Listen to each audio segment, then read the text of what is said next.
الحمد للہ رب العالمین والصلاة والسلام علی خیر خلقہ محمد وعلی آلہ وصحبہ اجمعین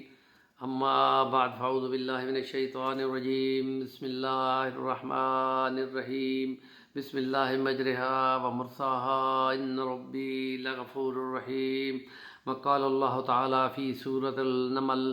انہ من سلیمان وانہ بسم اللہ الرحمن الرحیم رب اشرح لی صدری ویسر لی امری واحلل عقدۃ من لسانی یفقہوا قولی۔ سیرت النبی صلی اللہ علیہ وسلم کے عنوان سے بحث چل رہی تھی، اس میں مختلف دعائیں، اس میں تعوذات، اس میں استغاثہ، اس میں فریاد، اس میں ندا تذکرے تھے۔ اب تسمیہ کا تذکرہ آ رہا ہے اور اس میں ہے کہ یہ 7 نام اللہ کے میں پڑھتا ہوں، میں کرتا ہوں، میں کھاتا ہوں، میں پیتا ہوں، میں چلتا ہوں، میں سفر پہ جاتا ہوں، میں گھر میں آتا ہوں، ان تمام سے پہلے بسم اللہ 7 نام اللہ کے میں شروع کرتا ہوں جو بہت مہربان ہے، نہایت رحم کرنے والا ہے، یہ پڑھا جاتا ہے۔ اور یہ 114 صورتوں کے ساتھ آیا ہے، ایک صورت میں نہیں آیا لیکن ایک صورت نمل میں زائد آ گیا ہے تو 114 صورتوں میں پورا ہو جاتا ہے۔ اور اس لیے جب بھی کوئی کام کرتے ہیں تو اس سے پہلے بسم اللہ تسمیہ پڑھتے ہیں۔ نبی پاک نے فرمایا جب گھر میں داخل ہونے لگو تو تسمیہ پڑھو، درود پڑھو اور سورۃ اخلاص پڑھو اور اونچی آواز میں السلام علیکم کہو تو گھر میں اتنا رزق آئے گا کہ تم سے سنبھالا نہ جائے گا۔ تو اس کے لیے جب سفر پہ جانے لگو تو لوگ کانوں کو ہاتھ لگاتے ہیں جیسے ڈرائیور حضرات، اس کی بجائے نبی پاک نے فرمایا کہ بسم اللہ توکلت علی اللہ لا حول ولا قوت الا باللہ، وہ پڑھا کریں تو اس میں اللہ پاک سے حفاظت ہو جاتی ہے۔ اور اگر واش روم میں ہم لوگ جانے چاہتے ہیں اور یہ کہ بندوں کی یہ مجبوری ہے تو وہاں پر بسم اللہ اعوذ باللہ من الخبث والخبائث جب پڑھتے ہیں تو ان شیطانوں سے شر سے بندہ محفوظ ہو جاتا ہے جو وہاں رہا کرتے ہیں، ان کی وہی گھر ہوتے ہیں، وہ وہیں رہتے ہوتے ہیں۔ تو اس لیے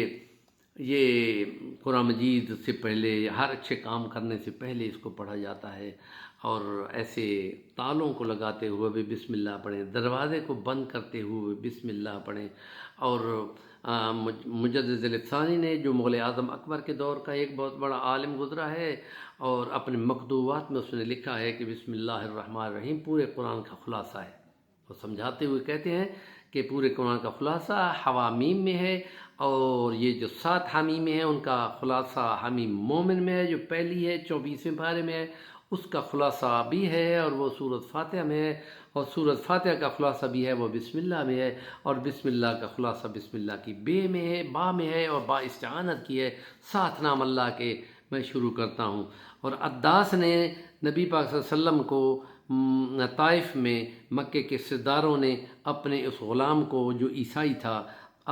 ایک تشت میں انگور دیے کہ طائف والوں نے محمد ابن عربی صلی اللہ علیہ وسلم کو پتھر مار کے زخمی کیا ہے، جاؤ آرام کریں تو ان کو انگور دے کے آؤ۔ تو وہ جو انگور لے کے آیا تو حضور پاک نے جو کھانے لگے تو کہا بسم اللہ الرحمن الرحیم، وہ عیسائی تھا، وہ لب کا اور نبی پاک کے ہاتھ چومنے لگ گیا۔ تو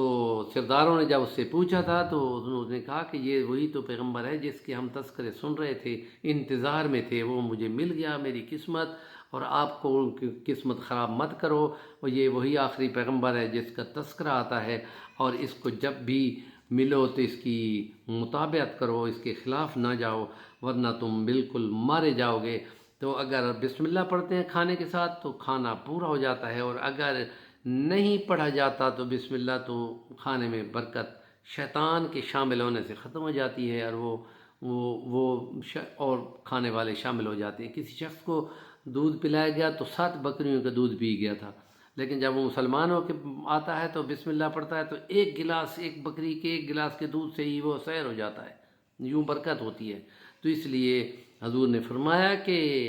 اپنے دائیں ہاتھ سے کھاؤ اور اپنے سامنے سے کھاؤ اور بسم اللہ الرحمن الرحیم پڑھ کے کھاؤ تو اس سے برکت آتی ہے۔ نیکی کی بات کا ابلاغ کرنا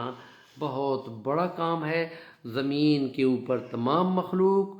تمام پرند چرند کیڑے مکوڑے اور سمندر کے اندر کی تمام مچھلیاں جو کھربوں اربوں میں ہیں، وہ اللہ کے دین کا ابلاغ کرنے والوں کی مغفرت کی دعا کرتی ہے۔ آپ بھی آؤ، شامل ہو جاؤ، بہت بڑا کام ہے، اور اس میں جو شامل ہوگا، جو آگے پہنچائے گا، اس میں اس کا پورا ثواب ہوگا۔ میرا چینل ہے صفی الرحمن الوانی، ضرور سبسکرائب کر لیں، اور کمنٹ کریں گے تو آپ کی مہربانی ہوگی۔